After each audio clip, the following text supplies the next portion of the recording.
Père éternel, nous te remettons ces instants, Seigneur. Seigneur, merci pour ta parole, Seigneur, qui va être donnée maintenant. Merci pour ce que tu as mis, Seigneur, sur le cœur de Jean-Paul. Père, glorifie-toi ta parole, Seigneur, au milieu de nous, Seigneur. Et Seigneur, que nos cœurs, Seigneur, reçoivent, Seigneur, tout ce que toi tu veux nous donner, Seigneur. Seigneur, parle-nous au travers de lui, Seigneur. Amen. Parle-nous, Seigneur. Manifeste-toi, manifeste ta présence, Saint-Esprit, au travers de notre frère, au travers de ton serviteur. Nous te bénissons et nous te remercions pour cela, dans le nom de Jésus. Amen. Amen. Amen. Merci bien.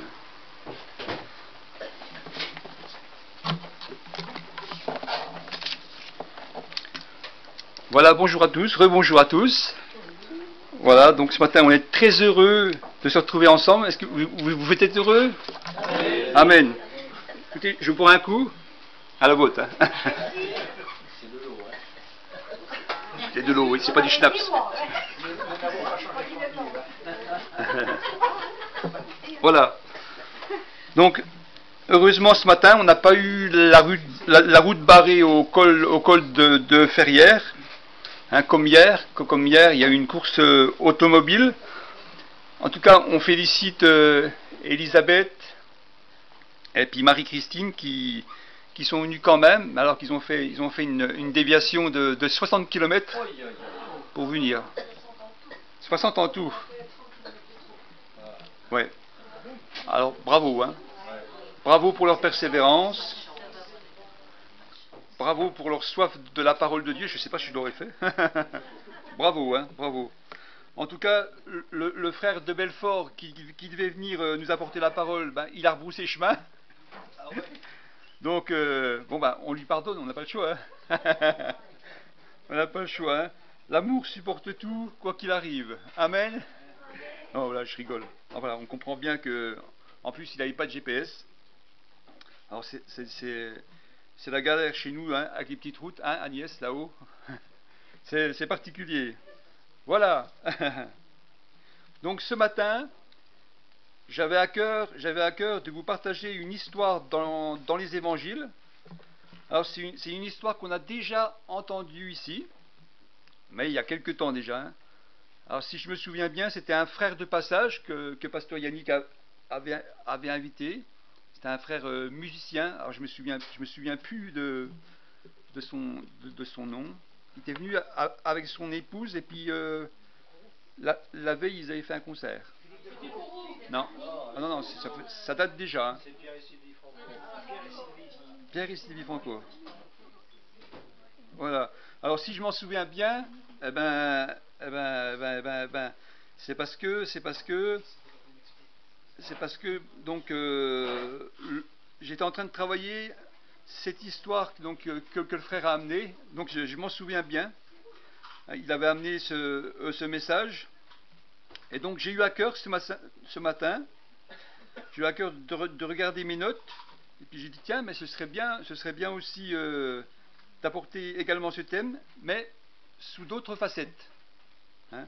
Parce que ce qui est extraordinaire avec la parole de Dieu, hein, c'est que c'est une source intarissable. Amen. Hein.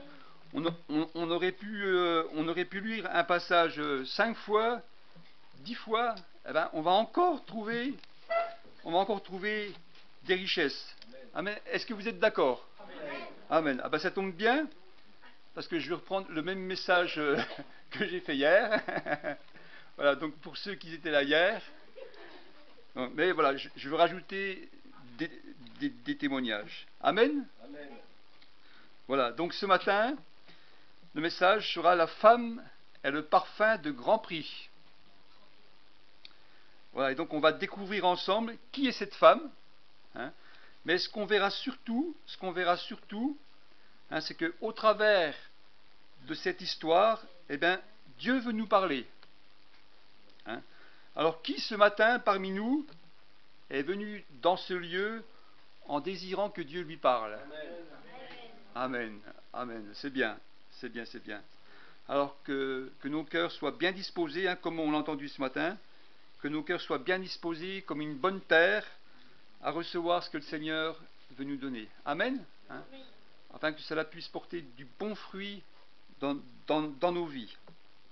Voilà, donc on va lire cette histoire qui se trouve dans l'évangile de Marc, au chapitre 14, les versets 3 au verset 9. Voilà, on attend que le technicien le mette sur l'écran. Puis ensuite, on pourra laisser sur l'écran ce texte. Voilà, du verset 3 au verset 9. Oui, c'est ça. Comme Jésus était à Béthanie, dans la maison de Simon le lépreux, une femme entra pendant qu'il se trouvait à table. Elle tenait un vase d'albâtre qui renfermait un parfum de nard pur de grand prix. Et ayant rompu le vase, elle répandit le parfum sur la tête de Jésus. Quelques-uns exprimèrent entre eux leur indignation. « À quoi bon perdre ce parfum? On aurait pu le vendre plus de 300 deniers et le donner aux pauvres. » Et ils s'irritaient contre cette femme. Mais Jésus dit, « Laissez-la. Pourquoi lui faites-vous de la peine? Elle a fait une bonne action à mon égard, car vous avez toujours les pauvres avec vous, et vous pouvez leur faire du bien quand vous voulez, mais vous ne m'avez pas toujours. Elle a fait ce qu'elle a pu. Elle a d'avance embaumé mon corps pour la sépulture. Je vous le dis en vérité, partout où la bonne nouvelle sera prêchée dans le monde entier, donc ce matin à Lys-le-Doubs, on racontera aussi en mémoire de cette femme ce qu'elle a fait. Amen. Voilà. Donc déjà, en premier lieu, on découvre que cette histoire se passe chez quelqu'un qui a un surnom. Alors je vous pose la question comme hier, est-ce que parmi nous, il y en a qui ont un surnom? Bon, Marie-Emmanuel, voilà, on le sait, on l'a dit hier. Quelqu'un d'autre a un surnom? Bon, Christian, je sais que c'est Kiki, hein, pour les intimes. Pour les intimes. Hein. Voilà. Mais en tout cas, voilà. Donc cette histoire se passe donc chez une personne qui a un surnom qui s'appelle Simon le lépreux. Hein. Donc en définition, hein, si on l'appelle Simon le lépreux, c'est qu'auparavant, vous avez tous compris, hein, il était lépreux, bien sûr. Voilà. Or, pour les Juifs, hein, comme vous le savez peut-être, hein, un lépreux, c'est quelqu'un qui est comment? Impur. Voilà. Donc c'est quelqu'un qui se tenait à l'écart. Hein, c'était quelqu'un qui était aussi marginalisé. Et donc socialement, c'était très dur pour lui. Hein. Voilà. Mais en tout cas, on ne pouvait pas du tout aller manger chez lui, hein, car c'était interdit par la loi. Donc logiquement, ce qu'on peut supposer, c'est quoi? Que si maintenant Jésus il est avec ses disciples qui mangent, voilà, c'est que le Seigneur l'a guéri. Amen. Hein? Et quelquefois, Jésus a guéri des lépreux en grand nombre. Hein? Qui se souvient de l'épisode où Jésus en a guéri combien d'un coup? 10. Ah, c'est bien, vous connaissez bien la Bible. Hein? Vous trouvez ça dans l'évangile de Luc. Alors hier, j'ai dit dans l'évangile de Jean, mais personne n'a rien dit, c'est bien.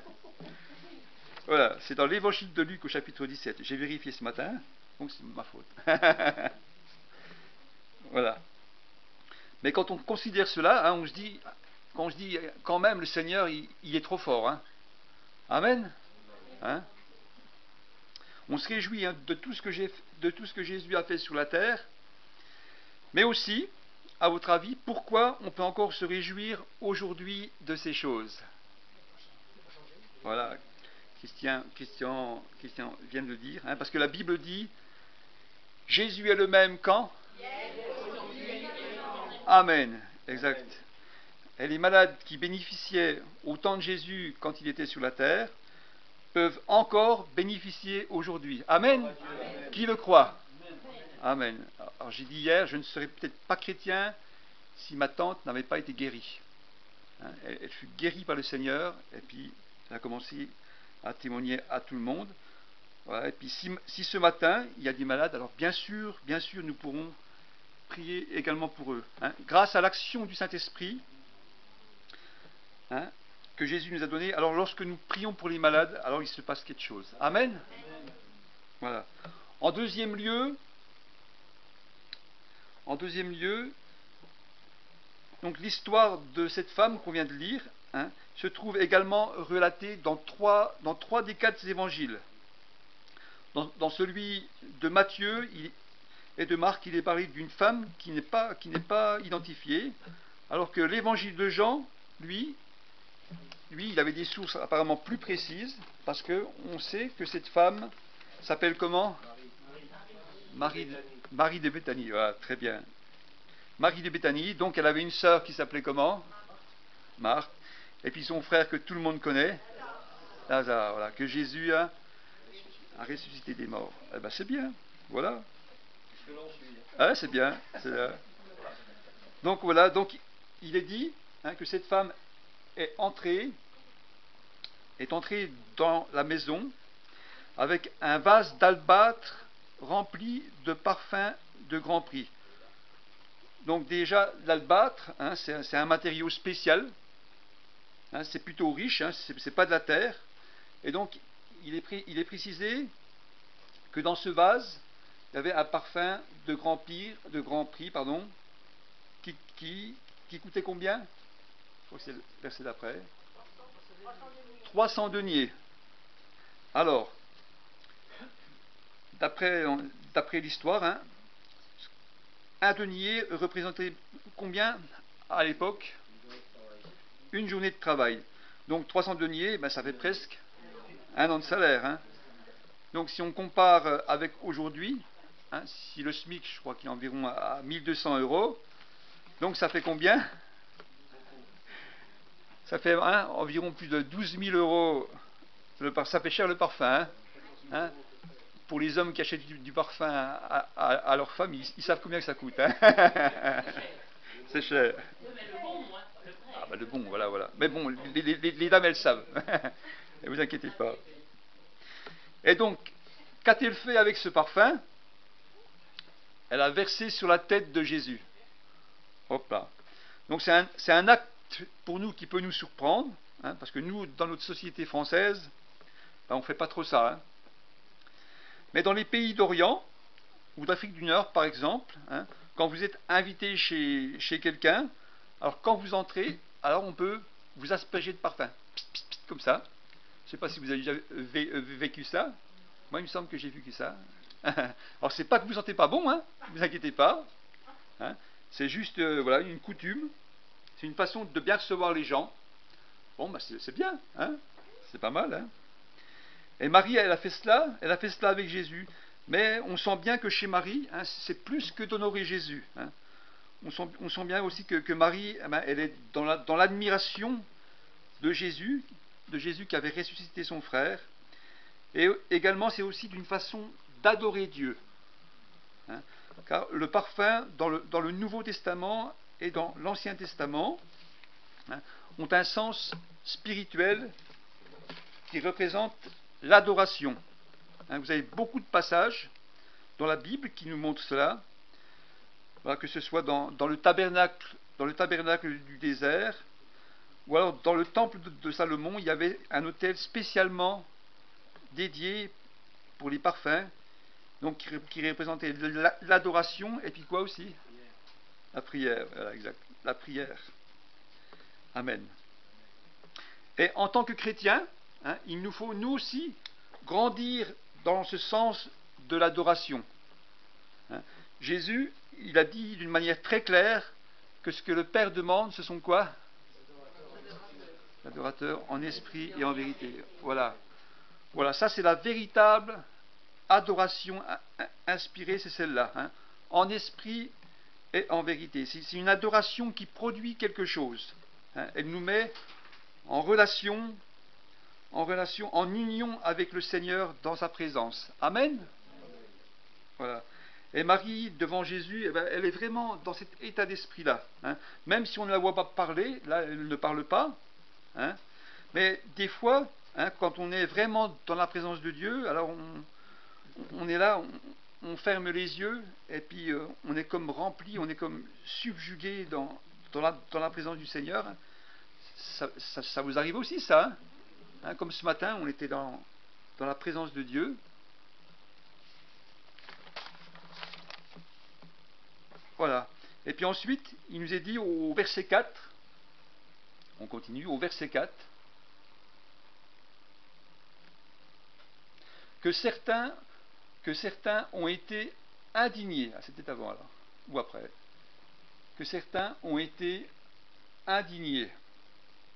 Alors c'est un peu étonnant, hein, que les disciples se soient indignés. Alors dans l'évangile de Marc, il est dit quelques-uns des disciples, et Matthieu, lui c'est pire, Matthieu, lui il dit les disciples. Donc ça fait combien? Ah, les 12. Les 12 se sont indignés de ce que une femme adorait Jésus. Hein, c'est-à-dire qu'ils ne sont pas rentrés, dans la compréhension de ce que faisait Marie. Hein. Mais ce qui est intéressant là, c'est que Jean, lui, dans son évangile, il dit seulement que c'est Judas. C'est Judas qui s'est indigné. Bon, Judas, lui, on sait pourquoi, hein, qu'il s'est indigné. Hein. Vous savez pourquoi? Parce que lui, c'était un voleur, c'était un filou. Et puis lui, les 300 deniers, il aurait préféré les avoir dans la poche. Voilà, exactement. Hein. Mais ce qui est intéressant, hein, c'est que Jean, lui, il dit seulement Judas, alors que Marc et Matthieu disent, eux, les disciples. Et ça doit nous interpeller. Ça doit nous parler, parce que ça veut dire que l'influence de Judas a gagné les autres. Hein. Et ça, c'est très instructif, et puis ça doit nous allumer une petite lumière, une petite alarme, bip, bip, bip. Hein. Parce que ça nous montre quoi? Ça nous montre que des fois, il suffit d'une personne qui soit remplie d'amertume, qui soit remplie de mauvaise volonté, de rébellion au milieu d'un groupe, hein, au milieu d'une société, et ça gagne tout le monde. Alors hier on a pris plusieurs exemples. Hein, par exemple, au boulot, hein, peut-être que vous avez déjà vécu ça, un collègue d'infecte, et puis ça plombe l'ambiance. Hein. Hein. Par exemple, moi dans mon travail, en prison, ça arrive aussi, ça se vérifie aussi, il suffit qu'un caïd, il arrive dans l'étage, ça pourrit l'étage. Hein. Plus personne sort en promenade, tout le monde a peur, et puis il y a des tensions. Voilà. Et puis aussi, également, hein, dans une échelle plus grande, où ça peut faire des grands dégâts, par exemple, des hommes politiques, des hommes d'État. C'est pour ça, hein, prions pour ceux qui nous gouvernent. Hein. Donc bien sûr, on a le très mauvais exemple de Hitler, hein, qui a réussi à influencer son peuple. Voilà. Mais en tout cas, Jean, il nous montre bien d'où vient le problème. Hein. Et le problème, il est venu de Judas. Hein. Mais le problème, c'est qu'il s'est répandu sur tous les autres disciples. Hein. Et entre guillemets, ça a fait boule de neige. Hein. Et les autres, ils n'ont pas pris garde que ce que Judas disait, c'était déjà, premièrement, faux. Hein. D'autre part, c'était méchant contre Marie. Hein, mais surtout, c'était de la rébellion contre l'adoration qu'on doit donner à Jésus. Hein. Et ce qui est un peu triste dans ce passage, hein, c'est que cette scène se passe, hein, on est juste au début de la semaine sainte. Hein, dans quelques jours, c'est la crucifixion. Donc pour les apôtres, hein, ils étaient plutôt en fin de formation qu'en début de formation. Hein, ils avaient passé tout ce temps avec Jésus. Combien de temps? 3 ans et demi. 3 ans et demi. Donc, normalement, hein, on s'attendrait, entre guillemets, à ce qu'il soit spirituel. Hein. Et puis voilà que sur un coup comme ça, eh ben, ils échouent lamentablement. Ils ont été incapables de discerner, de faire attention de ce qui animait leur camarade Judas. Et également, ils ont été incapables de reconnaître l'onction de l'adoration quand elle arrive. Hein. Et des fois, on est étonné, hein, même entre chrétiens, hein, de ne pas reconnaître la présence de Dieu quand elle est là, hein, parce que la forme ne nous plaît pas ou autre chose. Hein. Mais c'est dommage. C'est dommage parce que le plus important, hein, c'est quand la présence de Dieu est là. Amen. Amen. Vous êtes d'accord avec moi? Amen. C'est pour cela, frères et sœurs, faisons attention aux paroles négatives, hein, qui, comme Judas, parce que ça gagne les cœurs. Hein. Et quelquefois, il suffit d'une personne dans un groupe chrétien, hein, Christian, tu as connu ça, dans un groupe chrétien, hein, ou dans une église, hein, et ça peut détruire les relations. Hein, ça peut détruire des églises, des couples. Donc soyons vraiment, vraiment vigilants à cela. Ensuite, on continue au verset 4, je crois. Ils ont dit bêtement, à quoi bon perdre ce parfum? À quoi bon perdre ce parfum? Voilà. À quoi bon perdre ce parfum? Alors la question, d'après vous, est-ce que ce parfum il était perdu, à votre avis? Ah non, bien sûr. Hein, il a été directement donné à Dieu. Hein, ça a été le meilleur choix pour lui, pour ce parfum. Car ce qu'on donne à Jésus n'est jamais perdu. Amen. Hein, ce que vous aurez donné à Jésus n'est jamais perdu. Et puis là aussi, il nous faut bien faire attention, parce que quelquefois, on peut arriver à regretter un bienfait. Alors je m'explique. Hein. Par exemple, on peut dire facilement, oh mais si j'avais su, j'aurais rien fait pour l'aider celui-là. Hein. Quand je vois maintenant ce qu'il fait, ça vous est jamais arrivé ça? Moi, ça m'est déjà arrivé. Hein. Donc nous pouvons regretter d'avoir fait du bien à quelqu'un. Alors je vais prendre un autre témoignage, parce que hier j'ai donné mon témoignage, mais là je vais vous prendre un autre témoignage qui est intéressant, puis en plus qui colle bien avec le message. C'est, Christian, peut-être que tu le connais, c'est le témoignage de Jean-Marie Ribet, qui est pasteur à la Porte Ouverte, avec son épouse Brigitte, qui un jour, ils nous partageaient donc leur expérience. Alors quand ils étaient jeunes chrétiens, ils prenaient chez eux souvent des gens pour les aider. Alors des fois c'était 15 jours, des fois ça arrivait un mois, et puis cela a duré pendant au moins 4 ans. Et puis au bout de 4 ans, ils étaient un peu abattus, quoi, hein, parce qu'ils voyaient qu'il n'y avait pas beaucoup de résultats. Et donc ils avaient l'impression que beaucoup de gens avaient profité d'eux, et puis certains, ils les avaient bien roulés dans la farine. Ça arrive, ça aussi. Hein. Donc voilà, et donc ils étaient découragés. Et puis un jour, ils sont allés dans un week-end à Paris. C'était un séminaire, et le thème, c'était le combat dans le service de Dieu. Et donc, ils expliquaient entre autres, hein, qu'il y en avait qui avaient servi le Seigneur, puis ils avaient été blessés, ils avaient besoin eux aussi d'être guéris, d'être encouragés par le Seigneur. Et puis à la fin, il y avait un appel pour ceux qui étaient dans cette situation. Donc ils ont dit, bon, mettez-vous dans l'allée, et puis les pasteurs vont prier pour vous. Alors tout de suite, Jean-Marie, hop, il s'est mis dans l'allée, parce que eux, ils avaient besoin d'être encouragés. Et puis il disait qu'à l'époque, il y avait un pasteur qui était là. C'était à l'époque, c'était le responsable de Jeunesse en Mission, mais j'ai pas retenu son nom. C'était un grand gaillard de 1,99 m, puis Jean-Marc, il est tout petit. Hein. Et puis donc, il a commencé à prier pour eux, puis tout d'un coup, il s'est arrêté, et puis il a reculé d'1 mètre, et puis il a dit, voilà, le Seigneur, il veut vous parler. Il va vous dire pourquoi vous avez échoué. Oh, alors Jean-Marie était là, oh, alors ça m'intéresse, alors là, je voudrais bien savoir pourquoi. Alors voilà, il leur dit ça. Le Seigneur vous dit, vous avez échoué car vous avez fait quelque chose que Dieu vous a jamais demandé. Alors pouf, alors là, il dit, moi je m'attendais à tout, mais alors pas cela.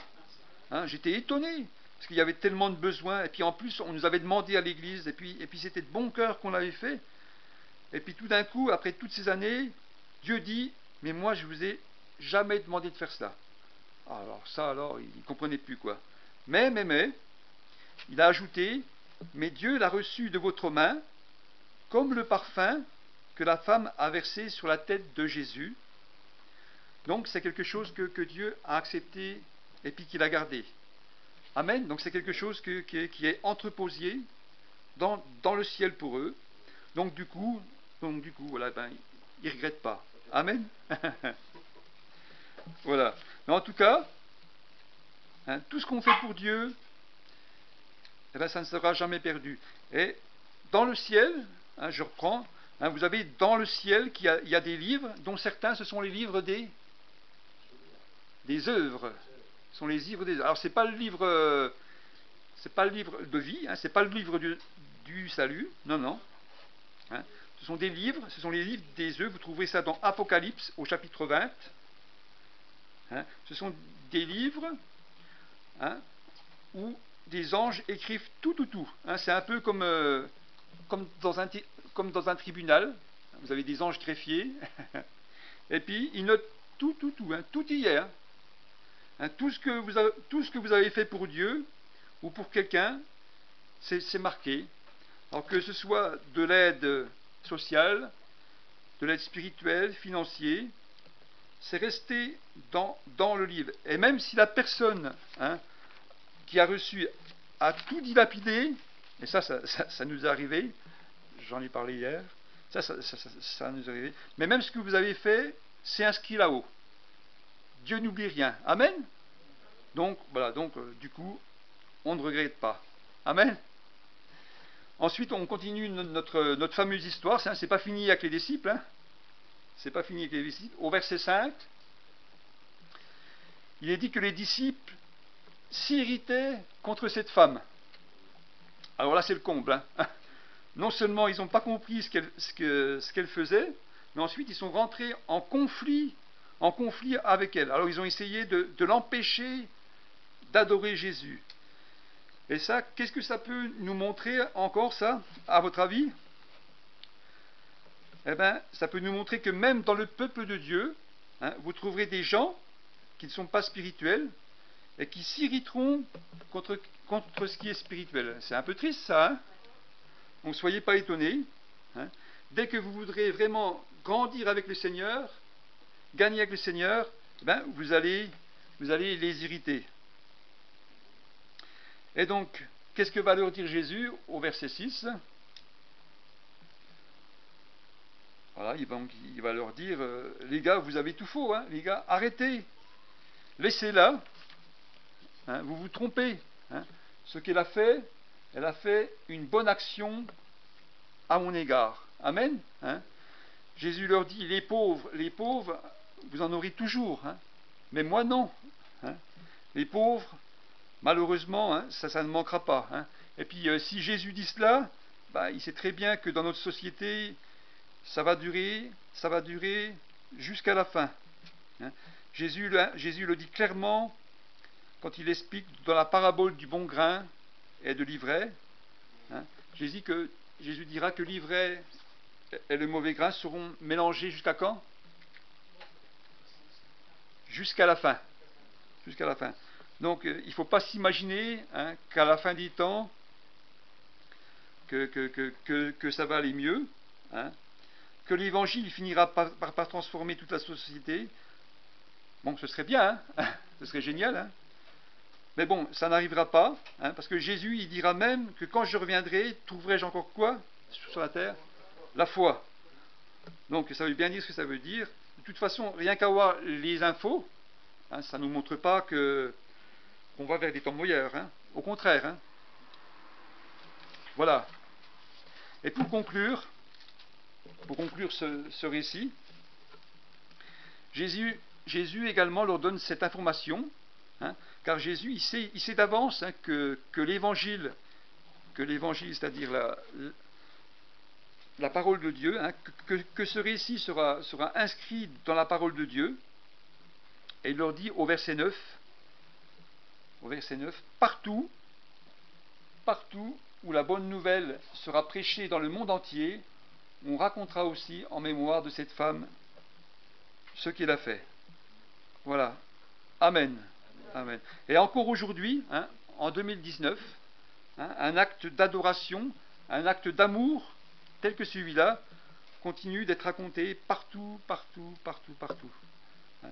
Marie a eu l'approbation de Dieu, hein, que ce soit vraiment pour nous hein, et pour tous les croyants, un exemple à imiter. Amen. Qui est d'accord? Amen. Voilà. Voilà, ben, que Dieu vous bénisse. C'était ça que j'avais à cœur de vous apporter. Voilà, ben, je laisse la place au président. Je vois. Je prie. Je peux prier. Je peux prier. Non, mais moi je partage. Amen. Eh bien, on va prier. Seigneur Jésus, oui. Merci Seigneur, parce que ta parole est une richesse extraordinaire, Seigneur et Seigneur. C'est vrai, Seigneur, c'est une richesse insondable. Elle nous parle, elle nous montre les choses, elle nous révèle les choses, Seigneur. Et Seigneur, merci, Seigneur, que tu nous aides, Seigneur, à prendre, oui, toutes ces richesses, Seigneur, à les retenir, Seigneur, et à les mettre en pratique. Merci, Seigneur, de nous donner un cœur d'adorateur, Seigneur. Parce que ce que tu demandes, c'est des adorateurs en esprit et en vérité. Oui, Seigneur, que nous soyons remplis du Saint-Esprit. Comme ce matin, nous avons prié, Seigneur, pour ce baptême, pour que ce baptême puisse remplir chacun, Seigneur. Que ton Saint-Esprit, afin que ton Saint-Esprit, Seigneur, puisse nous donner la force de mettre en pratique ta parole, Seigneur, car nous sommes faibles sans toi, mais avec ton esprit, Seigneur, avec ton esprit, eh bien, Seigneur, nous pouvons vaincre, parce que toi, tu as vaincu le monde. Merci, Seigneur, de nous donner, Seigneur, un cœur d'adorateur, Seigneur. Merci, Seigneur Jésus, que tu nous qualifies, Seigneur, que tu nous utilises, Seigneur. Merci, merci que cette parole, Seigneur Jésus, nous fasse du bien, Seigneur, et qu'elle puisse produire du fruit, Seigneur. Et merci pour l'œuvre que tu fais dans cette ville, Seigneur, de Lys-le-Doux. Que ton Saint-Esprit continue, Seigneur Jésus, son action, que ton Saint-Esprit conduise les choses, montre les choses, Saint-Esprit. Merci, Seigneur. Et Seigneur, on s'attend à toi dans le beau nom de Jésus. Amen.